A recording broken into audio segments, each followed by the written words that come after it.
Oi, pessoal, bem-vindos à última aula do nosso curso. Nessa aula, a gente vai falar sobre as oficinas do eixo de gerenciamento de riscos, né? Nosso objetivo com esse eixo é oferecer informações e ferramentas para a prevenção e gestão dos riscos relacionados ao momento da juventude, né? Daí, isso inclui, né, prevenção e gestão de riscos relacionados à saúde sexual e reprodutiva, infecções sexualmente transmissíveis, né? E o uso abusivo de álcool e outras drogas. Então, na primeira oficina desse eixo, a gente trata de fatores de risco e proteção, né? A dinâmica dessa oficina é a construção de quadros em grupos, né, sobre fatores de risco e proteção associados a atividades, ações que dão prazer, né? Daí os adolescentes elencam, né, algumas coisas que dão prazer para eles, pode ser, né, coisas que já surgiram nas oficinas que a gente aplicou, beber, fumar maconha, dirigir, transar, né? E aí, a partir, né, pensando em cada uma dessas atividades, eles vão ver quais são os fatores de risco dessa atividade e quais são os fatores de proteção, ou seja, os fatores que protegem contra esses riscos, né, ou que reduzem os riscos. Então, as premissas dessa oficina, né, ela se apoia na premissa ética e estratégica da redução de danos, né, fazendo uma abordagem do fenômeno das drogas que procura minimizar os prejuízos associados ao seu uso, né. Então, por isso a gente tenta pensar com eles sobre fatores de proteção, o que pode reduzir os danos, né? Daí, equipar os adolescentes com informações e ferramentas para tomarem decisões que previnam ou diminuam os riscos associados ao uso de drogas, né, e outros tipos de atividade. É por muitas vezes mais eficaz do que adotar uma abordagem focada na interrupção do uso, né? O mesmo se aplica para, por exemplo, sexo, ou dirigir, ou fazer outras coisas que acarretam algum risco, né? A gente sempre procura estimulá-los, né, e oferecer ferramentas para diminuir os riscos mais do que focar numa interrupção, né, dessas atividades. É importante conversar abertamente sobre o uso de drogas e seus riscos na adolescência, né? Não é benéfico contribuir para a postura que abomina o uso, né? Mas tratá-lo como uma dentre várias práticas que podem envolver riscos da saúde física e mental dos usuários. Quando os adolescentes pensam de forma autônoma sobre os riscos e desenvolvem suas próprias estratégias de proteção, a reflexão sobre o uso de drogas é mais profunda e eficaz, né? É importante que eles pensem, né, em como se proteger. Daí nossos objetivos com essa oficina, né? Discutir as diferentes motivações para o uso de drogas, seus fatores de risco e formas de proteção. Não só o uso de drogas, né? Porque eles vão trazer também outras atividades que são importantes né, que a gente acaba cumprindo esse papel também para essas outras atividades, de ver fatores de risco e proteção. Para um bom fechamento, né, só complementar os quadros com outros possíveis fatores de risco e de proteção, né? Por exemplo, dirigir, fatores de risco. Dirigir embriagado, bater o carro, atropelar alguém, se machucar, né? Fatores de proteção, obedecer às normas de trânsito, usar cinto de segurança, não ingerir álcool e outras drogas antes de dirigir. Fumar, fatores de risco, câncer de pulmão, doenças de coração. Fatores de proteção, reduzir o número de cigarros por dia, usar filtro no cigarro, né? Transar, fatores de risco, gravidez indesejada, infecção com IST, HIV. Fatores de proteção, usar preservativo, usar outros métodos contraceptivos, transar sem penetração. E atividades no crime, né, que também é algo que eles trazem, costumam trazer. Fatores de risco, se machucar ou morrer, receber medida socioeducativa. E fatores de proteção, já surgiram várias coisas do tipo usar colete à prova de balas, né? Daí eles criativamente, né, levantam, né, o que eles podem fazer para reduzir danos nesse envolvimento, né, com atividades no crime. Daí a gente tem uma oficina que trata de métodos contraceptivos e de prevenção a IST, HIV, né? Então é uma conversa sobre métodos contraceptivos, né, mediado pelo facilitador. A gente dá no roteiro as informações sobre cada um dos métodos, né, para que o facilitador saiba conduzir essa explanação. E daí a gente faz uma dinâmica meio teatral, assim, que a gente divide o grupo em dois. Daí um lado, né, a gente vai fazer uma discussão, vai meio que representar a discussão entre um casal, né, que está negociando o uso da camisinha. Então um lado vai defender o uso da camisinha e o outro vai tentar negociar, né. E daí o objetivo dessa dinâmica, né, é fornecer argumentos que expliquem, né, e que esclareçam por que o uso da camisinha é tão importante.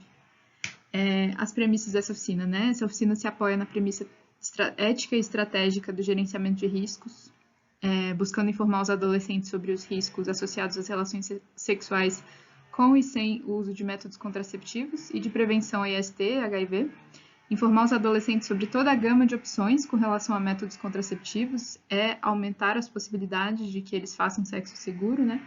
Então, aumenta as chances de que eles encontrem algum método que se adeque, né, às suas condições e preferências pessoais, por isso que a gente fala sobre todos os métodos. E a gente enfatiza o uso do preservativo masculino, né, porque ele é particularmente eficiente no caso dos adolescentes do sexo masculino, né, já que é um dos mais acessíveis métodos contraceptivos e é eficaz tanto para prevenir gravidez indesejada quanto para proteção contra ISTs e HIV, né. Ele também possibilita uma maior garantia do controle dos riscos, né, por parte do homem. Por isso que é necessário desconstruir mitos, né, com relação ao seu uso, de que diminui o prazer, é desnecessário no sexo anal, etc. E fortalecer a compreensão dos adolescentes a respeito, né, da necessidade do seu uso. Nossos objetivos, né, apresentar e discutir diferentes formas de contracepção e prevenção a ISTs, HIV, com suas vantagens e desvantagens, né, de cada método, informar e fortalecer um senso de responsabilidade com relação ao uso de preservativos. Para um bom fechamento, a gente enfatiza as vantagens e desvantagens de cada método, né, com base na tabela disponível no roteiro da oficina. E a gente reforça que se em algum momento a gente fizer sexo inseguro, né, existem métodos tanto para prevenir a gravidez quanto para evitar a infecção pelo HIV. Então, as profilaxias pós-exposição ao vírus do HIV e a pílula contraceptiva de emergência, né, também chamada de pílula do dia seguinte, ambos disponíveis gratuitamente, né, em postos de saúde. Então, em casos em que já aconteceu a relação sexual insegura, é importante procurar o posto de saúde o quanto antes. Então, a gente fala da prevenção, mas também fala, né, de como da prevenção pós-exposição, né, pós-situação de risco. Daí a gente tem uma oficina sobre prazer e consentimento, né? Surgiu essa demanda dos adolescentes de falar mais abertamente sobre prazer, né, na relação sexual, e aí a gente quis trazer essa discussão sobre consentimento, né, que são pontos que em algum nível também estão um pouco relacionados, né. Então, o que a gente faz, né, para conduzir essa oficina dinâmica é uma conversa, né, em que os meninos, a gente comenta sobre situações, né, nas relações sexuais, e pede para eles identificarem o que é ou não violência sexual ali, né? Lembrando que a gente tenta complexificar esse entendimento da violência sexual, lembrando que ela não é só, né, aquela representação clássica que a gente tem, né, do estupro com violência física, enfim. Ela pode acontecer dentro de um casal, né? Ela pode acontecer dentro de, né, um casamento. Ela envolve coisas mais complexas, por exemplo, né, tirar o preservativo sem avisar a outra pessoa, né, sem perguntar para outra pessoa. Isso também é uma prática que viola o consentimento do outro, né? Então a gente tenta complexificar esse entendimento de consentimento também, né? Esclarecer esse entendimento, né? A gente tenta explicar que ele não é só quando, né, não dar consentimento não é só gritar não, é também não dizer sim, né? Ou seja, se a pessoa está quieta, ela não está né? Ela está dando sinais não verbais, por exemplo, de que ela não está confortável, isso é uma forma já de não consentir, né? Então, a gente tenta instrumentalizar eles ao máximo para saberem reconhecer sinais verbais e não verbais, né, de que aquilo ali não está sendo consensual, né? Tentando evitar situações de violência. Então, as premissas, né, dessa oficina na discussão sobre sexo e sexualidade é fundamental complexificar, né, a compreensão sobre prazer e consentimento, tratando diretamente ambos os temas, né, de forma clara, da forma mais clara possível. A evitação dessa discussão, que às vezes é desconfortável, né, é o que produz desinformação e potencialmente, em suas piores consequências, violência sexual, né. Nossos objetivos são refletir em conjunto sobre o prazer nas relações sexuais, na perspectiva de promoção de saúde sexual e da igualdade de gênero, né? informar sobre o significado de consentimento nas relações sexuais e complexificar a compreensão do consentimento e da violência sexual. Para um bom fechamento, né, a gente tenta enfatizar ao máximo a importância do consentimento claro e confirmado, né? Então, se existe dúvida se a outra pessoa está ou não confortável, a gente pergunta, né? A gente não segue adiante até ouvir, né, um consentimento explícito, se houver dúvida. E a importância também da comunicação aberta, né, no sexo, tanto em termos de prazer, quanto em termos de, né, garantir que aquilo está sendo consensual. Então, a gente enfatiza mesmo esse aspecto da comunicação, né, no fechamento. Daí a gente chega à nossa última oficina, né, do percurso, que é a oficina do termômetro de riscos, né? Então, a gente conduz essa oficina a partir de uma dinâmica, né, de identificação de riscos maiores ou menores, né, e preenchimento de um termômetro, né? A gente entrega para os adolescentes um modelo de termômetro e canetas, né? E daí a gente vai comentando sobre situações possíveis que podem acontecer num baile no sábado à noite, assim, e tentando falar sobre situações que eles vivem, né, que tem a ver com as experiências, né, da juventude.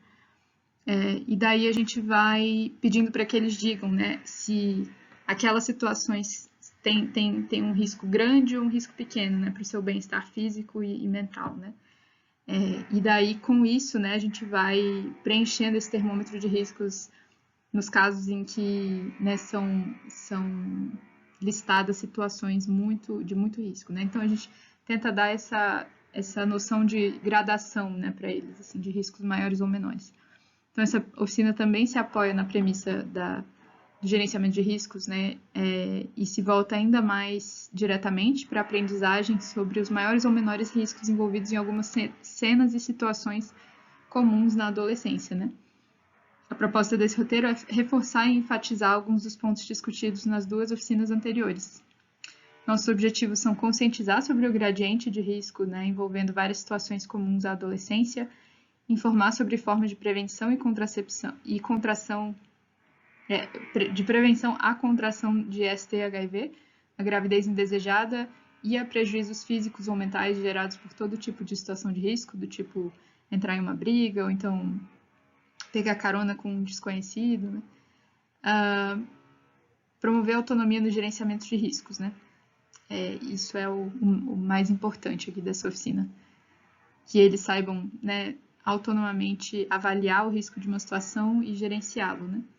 Então, para um bom fechamento, né, a gente explica que nenhuma situação é totalmente livre de riscos, mas a depender das possibilidades e escolhas de cada momento, ele pode diminuir bastante, né, e que muitas situações de risco tendem a se encadear uma na outra, né? Por exemplo, se eu bebo muito, eu tenho mais chance de ter sexo desprotegido, provavelmente.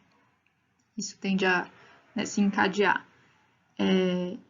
E se percebendo em uma situação de risco, frequentemente há medidas acessíveis para evitar que ele aumente, né?